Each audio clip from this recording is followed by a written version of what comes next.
Hello everyone, welcome to another episode of... What is this game called again? The Last Federation. I'm Daggers, and last we left off, we've been just kind of moseying around, trying to figure out what this game's all about. I'm still confused about, we have the logbook. We just checked the logbook. Let's see, no, not the logbook. It was the, no, that was it. It was the logbook. Your logbook should contain things about, like, explanation pop-ups. Here we go. Let's see.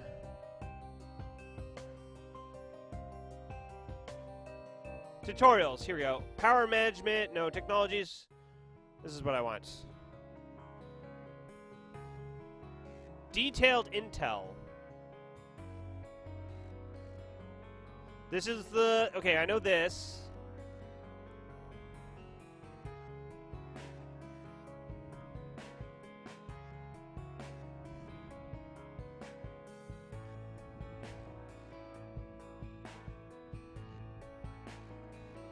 Alright, I think I figured out what I want to do. I want to do hostile action over here. So, you don't like these folks, do you? Well, you've come to the right place. Since you don't yet have an informant here, there's a limit to what sorts of damage you can do. Your intel is limited. An informant is your pipeline into the criminal underbelly of a populace. Of course, some races simply do not have a criminal underbelly, so you can't ever get an informant, which limits your hostile actions. The Andors are too utopian to have criminals, and the Thoraxians have no criminals since they have a hive mind. Even if you can't harm someone directly through your own actions, remember that you can still harm them either by helping their enemies militarily or by brokering political deals against them. Some hostile actions will cost you credit, whereas others will gain it for you.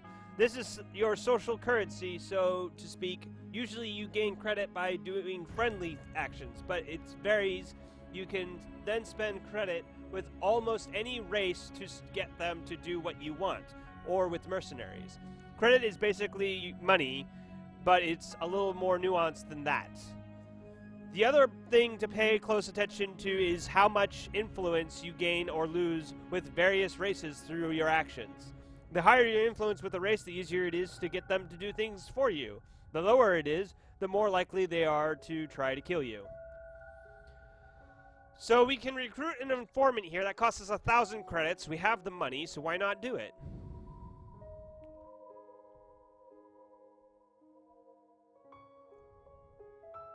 Alright, so we got that taken care of. So what can we do? We can assassinate you of a council member. That sounds dumb. Unnecessary, I should say. What happens if I do this? Succeed or failure completing this action will take 5 solar months. Will cost us 15,000 credits. Someone will die. And my relationships with everyone goes down, except for those who hate them. So if I got everyone to hate the Evox, then I could potentially, what could I do? If I got everyone to hate them, then I could get people to like me when I do acts like this. That's crazy.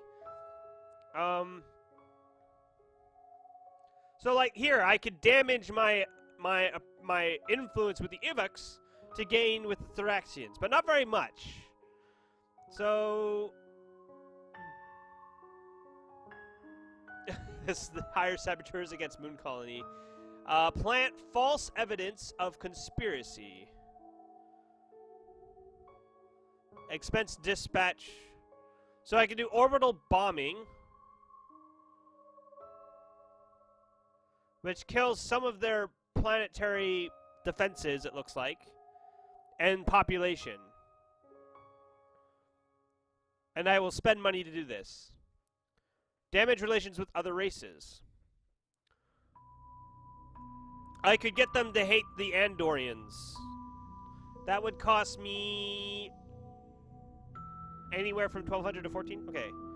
You will lose 2 influence to Evox per month with the...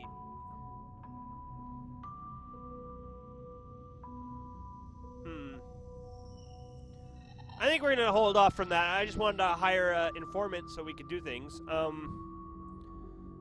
Let's see. Where is...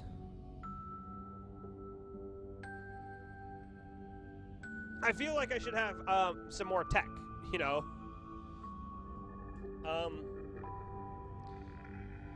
I wonder if goons are better if you like their species. It doesn't look like it matters.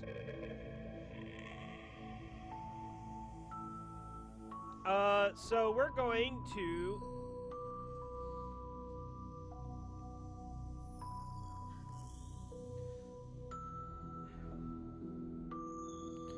I'm thinking about this.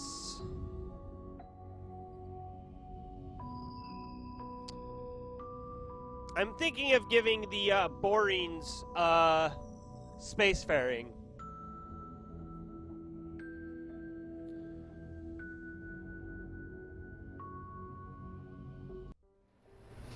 Because if I did that, that would make about half of everyone good to go.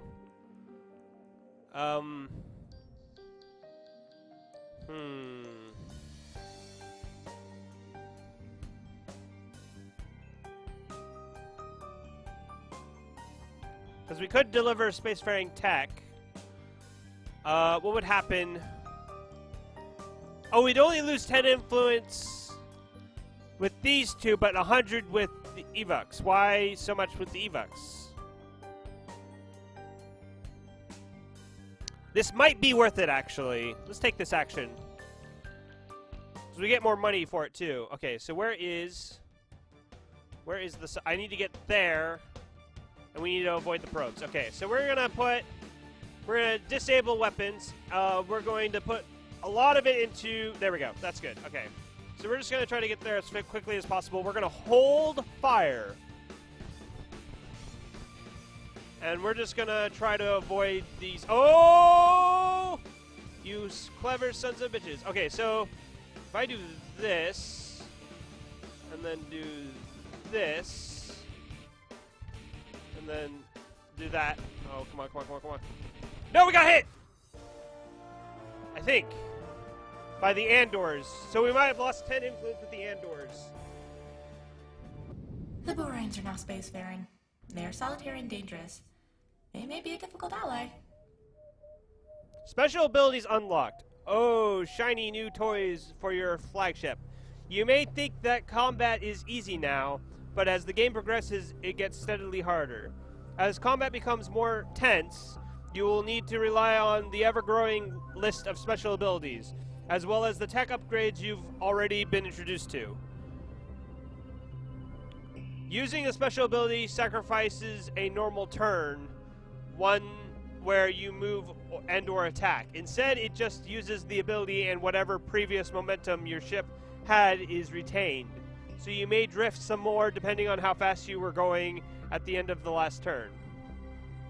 That said, special abilities all have very powerful side effects. They cause an enemy ring to burst out of your flagship, destroying all shots that come into contact with it. That's useful. This is a hugely useful in complex battles. Yes, I can see why that would be useful. You may find yourself using this secondary effect even when you don't need a special main function of an ability. Alright. I want to know what detailed intel and overlays are. There's a new customized flagship button right on your main solar map HUD.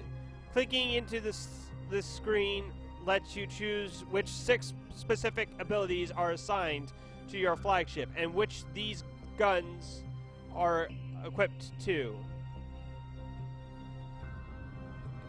As you progress through the game, you will unlock more guns and abilities. Access unequipped abilities are also useful whenever you use up the ammo of an ability on your bar during a battle. A new unused ability of the same category is swapped in after 30 turns. if there is one. Except for operational abilities which can't be swapped in that manner. Ammo? Oh yes, abilities have both ammo and the recharge time between uses. Don't worry though, ammo is completely restored after each battle, just like your health and shields. Your ship has the ability to make some pretty amazing stuff out of all the space junk you wind up creating during a battle. The black market has appeared on the solar map. Looks like you're no longer the only mercenary in the solar system. That's okay. There's some professional courtesy extended between all mercs. Unless you find yourself on the wrong end of a bounty. It's nothing personal, you know, but you'll always be welcome at the black market. There's a lot of stuff that you need that you can only get on the sly, and the black market is where to go. Once you click on the black market to visit it, you'll see the above button that then opens up whatever purchasing, selling options are currently available to you. Some of the deals are just behind closed doors trade in perfect legit items. This is a great place to pick up hydral technology, in other words, guns and special abilities. It's a great place to hire goons, which are essential for doing any sort of research or construction. There are also less savory options available to you if you're that sort. All right. So what do we get? Turns taken 4. You took a total of 5,000 shield damage. Is fine. 24 hostile ships. None of them destroyed. We got 14,000 credits. It cost us 10 influence with the Andors, because the Andors were like, "Hey, now we saw you there delivering the packages to Borines." But the Borines are really happy with us now, and we got 14,000 credits. So I think that was well worth it. I think that did very, very well.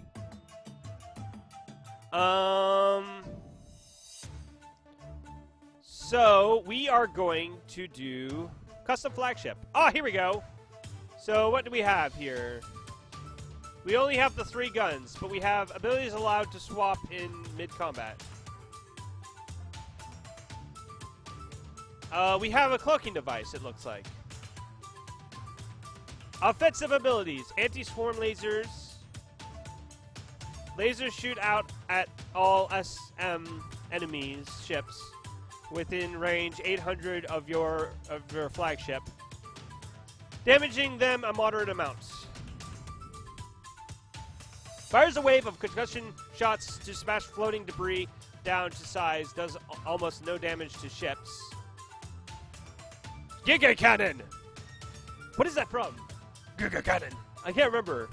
It might be like one of the Dragon Ball Z games. I can't remember. I just remember that being a thing. Auto targets the nearest enemy flagship, although does not home in on it once fired. Damages any and all ships it passes through on its way to its target, as well as destroying any debris it touches. It's not bad, actually. What's the signal jammer? Causes all tracking weapons from any side to lose the ability to track targets for about 15 turns. This ability is both in-flight tracking weapons that already exist, as well as new tracking weapons that would be fired. Okay, so we can go Mercenary Hotline. Calls in a band of mercenary forces if one is available. However, these forces will be enemy to everyone, including you, so be careful. Well, that sounds crazy. Deploys a squadron of 60 Zero interceptors, which will immediately work on ramming themselves into enemy targets, destroying themselves in the process. That sounds amazing. I want that. Let's play some Pikmin right here. Siphon shields. What's that do? Takes your sub-shield power from all nearby enemy shielded ships and adds it to your own. Oh yes, cloaking field. Within range 800, all of your ships and any friendly or neutral ships that you are in hold fire stance against gain cloaking for 3 turns. These ships can still take damage from stray shots, but enemies will not be able to see it or fire shots intentionally at it. Your ship can still fire as normal, however. I guess the cloaking device prevents you from actually being able to fire. Oh no, my ship can still fire. So your flagship becomes cloaked for 5 turns. So it's like, I can cloak me and nearby allies for 3 turns, or I can cloak myself for 5 turns. Well, I think we're going to get rid of, let's see, was there anything else? Let's divert power to the shields. Divert power to the shields. Immediately pushes your shield strength of your flagship to 100%. So that's basically a boost to shields. It might do that one instead of the cloaking field. Siphage, we have this eject garbage. Dumps a cloud of junk out of your flagship, providing some quick cover. Transfer power.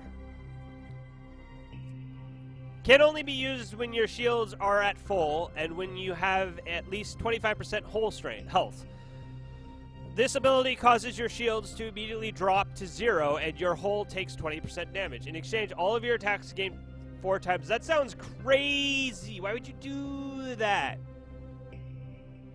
This sounds good, actually. I like this. The setup is good. So what can we do? Toggles whether or not you can hover over free roaming armadas, not those that are drawn smaller as orbiting a planet, to get details on them. Some people don't need the clutter, and so this lets you turn that off. Interesting. Okay. So, who do we want to help out here? I think we need to help out both the Borines and the Skylaxians in trying to make their planets better, is what I'm thinking of doing. I'm not exactly sure how I go about doing this, other than maybe...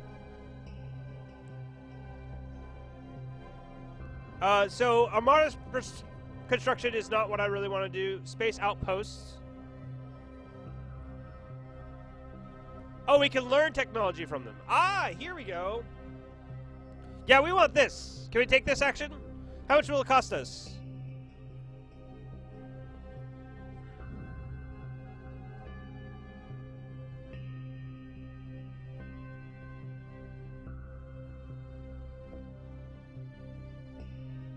Oh, we could hire more scientists for this, actually. Let's do that. So this will take us 40 seconds to relative time. 2 solar months.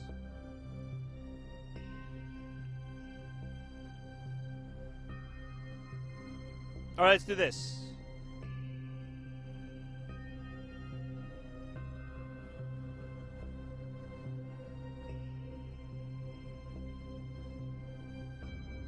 I'm looking.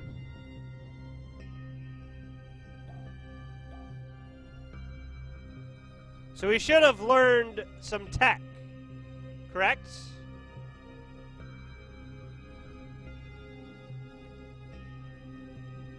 Did we learn tech? Is that a thing that happened? I have no idea.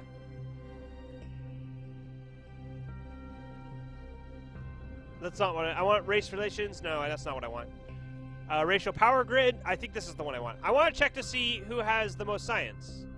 So the most science is actually the Akushians, but they aren't spacefaring, which is kind of concerning. Who's got the most tech? We should go talk to the Andorians. The Andorians have a lot. The Andors, I should say. The Borines have very little. In fact, we might want to give the Andorians some tech. Yeah. I'm thinking I'm going to give the Borines some tech.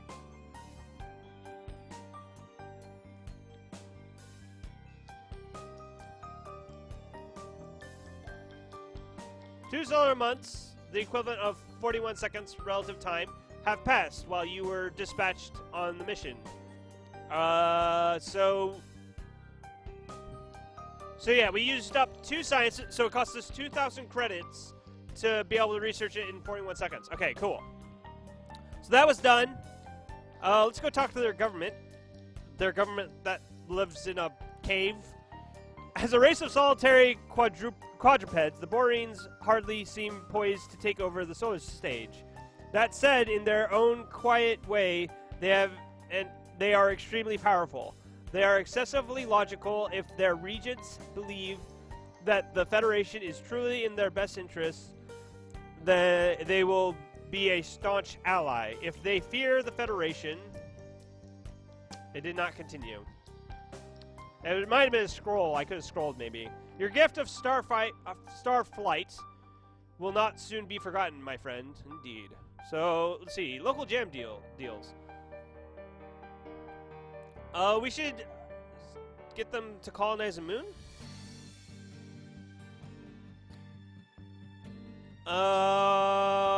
Let's see.